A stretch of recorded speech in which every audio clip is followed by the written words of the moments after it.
আমাদের chief অ্যাডভাইজারের Japan সফরের আজকে দ্বিতীয় দিন, খুবই ইম্পর্টেন্ট দিন। সকালে আপনি জানেন যে চিফ অ্যাডভাইজার নিকেই ফোরামে 30th নিকেই ফোরামে কথা বলেছেন। উনি এশিয়ার যে ক্রাইসিসগুলো, পিস বিল্ডিং, এগুলো সবকিছু নিয়ে উনি আলোকপাত করেছেন। ওই স্পিচটা আমরা আপনাদের সাথে শেয়ার করেছি। আর এর পরপরই যেটা হয়েছে যে মাহাথির মোহাম্মদের সাথে ওনার একটা বায়োলেটারাল মিটিং ছিল। মাহাথির মোহাম্মদ জানেন আগামী এই জুলাইয়ের 10 তারিখে 100 বছরে পড়ছেন। উনি আগেই তাকে অভিনন্দন জানিয়েছেন, আগাম হ্যাপি বার্থডে জানিয়েছেন। তো তারা দুইজনে মিলে দেশের, বাংলাদেশের এই যে অভূতপূর্ব যেই একটা আপরাইজিং হলো, গণ অভ্যুত্থান, সেগুলো নিয়ে আলাপ করেছেন। বাংলাদেশি মানুষের যে পুরো পৃথিবী জুড়ে যে তারা সুনামের সাথে বিভিন্ন জায়গায় কাজ করছেন, সেগুলো নিয়ে কথা হয়েছে। এবং বাংলাদেশ যে আসিয়ানের মেম্বারশিপের জন্য আমরা যে চেষ্টা করছি, প্রফেসর ইউনূস তাকে আন্তরিকভাবে অনুরোধ করেছেন যে উনি যাতে এই বিষয়টা দেখেন এবং উনি যেন উনার যে স্ট্যাচার, উনার যে সুনাম, সেটাকে ইউজ করে বাংলাদেশের হয়ে কথা বলেন। উনি বাংলাদেশের বিষয়ে খুবই, এবং বাংলাদেশকে ইনভাইট করেছেন, মাহাথির মোহাম্মদকে বাংলাদেশে ভিজিট করার জন্য ইনভাইট করেছেন। মাহাথির মোহাম্মদ এখনো স্ট্রং আছেন। মাহাথির মোহাম্মদ বলেছেন যে উনি বাংলাদেশের সারা জীবন বাংলাদেশের ফ্রেন্ড থাকবেন এবং বাংলাদেশের এই যে আসিয়ানের বিষয়টা দেখবেন। রোহিঙ্গা ক্রাইসিস নিয়েও মিটিং হয়েছে, আলাপ হয়েছে, অন্যান্য অনেক বিষয় নিয়ে আলাপ হয়েছে। আর শেষে উনি জাপানে এসছেন, এই নিকে ফোরামে এসছেন। আর আজকে যেটা সবচেয়ে বড় আকর্ষণ ছিল সেটা হচ্ছে যে বাংলাদেশের জাপানের যে হিউম্যান রিসোর্সের উপরে একটা সেমিনার। সেই সেমিনারটা মূলত জাপানে, আপনি জানেন যে ম্যাসিভ ওয়ার্কারের শর্টেজ, জাপান ওয়ার্কার পাচ্ছে না অনেক জায়গায়।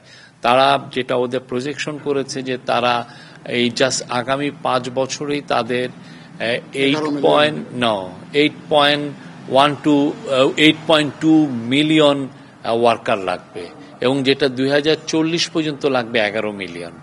তো এই যে এত বিশাল সংখ্যক যে ওয়ার্কার, ওরা কোথায় পাবে? আগে যেটা হতো যে জাপানে ইন্দোনেশিয়া আসতো, জাপানে ভিয়েতনাম থেকে লোক আসতো, জাপানে মায়ানমার থেকে, এইটা 3টা ছিল মোস্ট ইম্পর্টেন্ট সোর্স যারা এখানে এসে কাজ করত।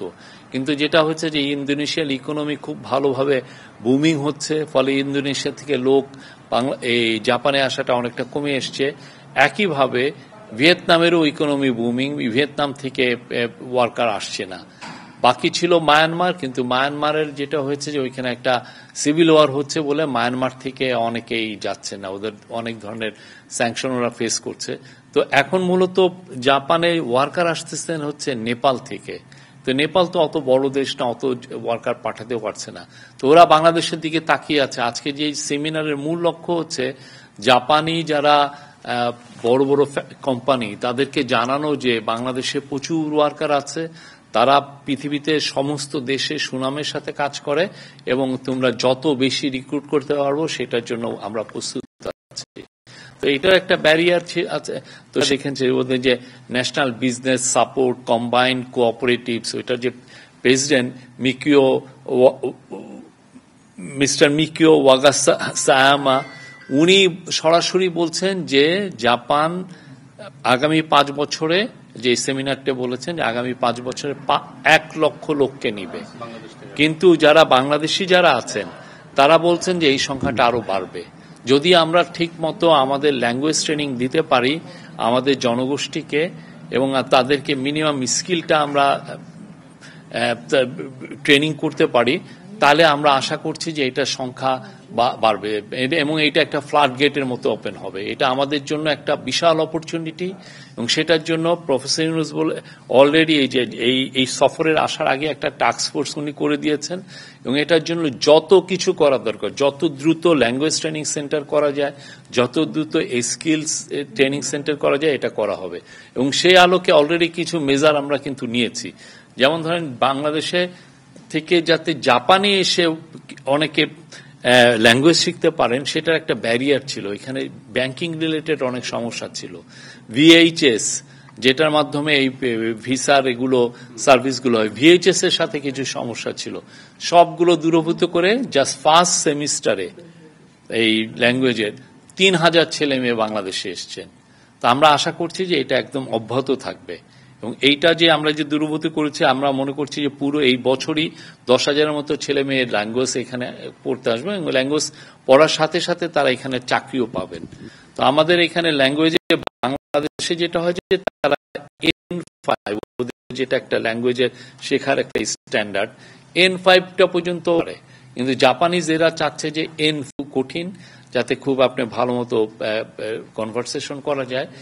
N4টা অ্যাচিভ করে যদি বাংলাদেশের থেকে আমরা পাঠাতে পারতাম, তাহলে এমনও হয় যে আমাদের লাখ লাখ ছেলে মেয়েকে পাঠানো যেত। কিন্তু এটা এত দ্রুত তো আর আমরা ল্যাঙ্গুয়েজ সেন্টার আমরা সেট আপ করে এটা করতে পারবো না। বাট প্রফেসর ইউনূস বলেছেন যে এটা নিয়ে সমন্বিত উদ্যোগ নেওয়া হবে, সরকারি এবং বেসরকারি সবাইকে উদ্বুদ্ধ করা হবে যে যাতে জাপানিজ ল্যাঙ্গুয়েজ সেন্টার বাংলাদেশে আরো প্রচুর হয়, ভালো ভালো জাপানিজ ল্যাঙ্গুয়েজ ট্রেনার আমরা তৈরি করতে পারি, যাতে এই সংখ্যাটা আমরা 1 লক্ষ না আগামী 5 বছরে এটা যাতে আমাদের 10 লক্ষ যদি হয়, 10 লক্ষ যদি আমরা পারি, এটা অলমোস্ট ইম্পসিবল, বাট আমাদের চেষ্টাটা থাকবে। প্রফেসর ইউনূস বলেছেন এটার চেষ্টাটা আমাদের করতে হবে। এটা একটা ফ্লাড গেটের মতো আমাদের জন্য ওপেন হচ্ছে।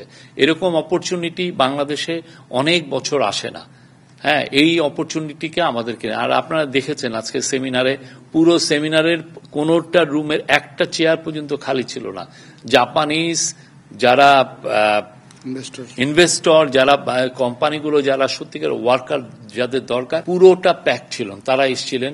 সাথে যারা বাংলাদেশের যারা কিছু কিছু এখানে অনেক দিন ধরে এইখানে আছেন, তারাও ছিলেন। তারা ওইখানে, তাদের মধ্যে আজকে যে আপনারা দেখেছেন যে 2টা এমওইউ হয়েছে মূলত আমাদের যে বিএমইটি, যারা স্কিল লেবার, সরকারি যে প্রতিষ্ঠান যারা স্কিল লেবার পাঠায়, বিএমইটির সাথে আপনার কথা হয়েছে। বাংলাদেশের মানে ম্যান পাওয়ার যারা পাঠানোর জন্য যেটা মেন এজেন্সি, তার সাথে এইখানে বাংলাদেশ জাপানিজ যারা মিলে রিক্রুটমেন্ট এজেন্সি 2-3টা করেছেন, তাদের সাথে কথা হয়েছে, কেডিএস এবং আরো আর একটা প্রতিষ্ঠান। হ্যাঁ, এই জিনিসগুলো মানে এটা পুরোটা করা হচ্ছে যে যত দ্রুত স্কেল আপ। আমাদের যেটা আছে বাংলাদেশের যে জাপানি ট্রেনিং সেন্টার নাই তা না, আছে, কিন্তু তারা যে পরিমাণ স্টুডেন্টকে ট্রেনিং দিতে পারছে সেটা আসলে হচ্ছে আমাদের যে চাহিদার তুলনায় এটা খুবই কম। এবং আমরা দেখছি ওই যে ওইখানে একটা ইয়েতে আসছি যে 3,000, আরেকজন প্রতিষ্ঠানের মালিক বললেন যে 3,000 স্কিল লেবার বাংলাদেশের থেকে নেবেন। আর আমার 3,000 স্কিল লেবার দিতে হলে তাহলে ওই যে জাপানের যেটা মেন ইস্যু, ল্যাঙ্গুয়েজটা আমি 3,000 লোককে খুব দ্রুত ল্যাঙ্গুয়েজ শেখাতে পারবো কিনা, সেটা একটা ইস্যু। তো সেই জন্য প্রফেসর ইউনূস দেশে ফিরে এটা নিয়ে আরো সমন্বিত উদ্যোগ নেবেন, এবং আমরা আশা করছি আগামী বছরগুলো জাপান হবে বাংলাদেশের one of the most important man power market. এটা বিনিয়োগের উপরে, এটা পরে কালকে সম্ভবত এটা কথাবার্তা হবে। বিনিয়োগের মিটিংটা আজকে হয়নি, এটা হচ্ছে ইয়ের উপরে মিটিং হয়েছে, ম্যান পাওয়ারের উপর মিটিং হয়েছে।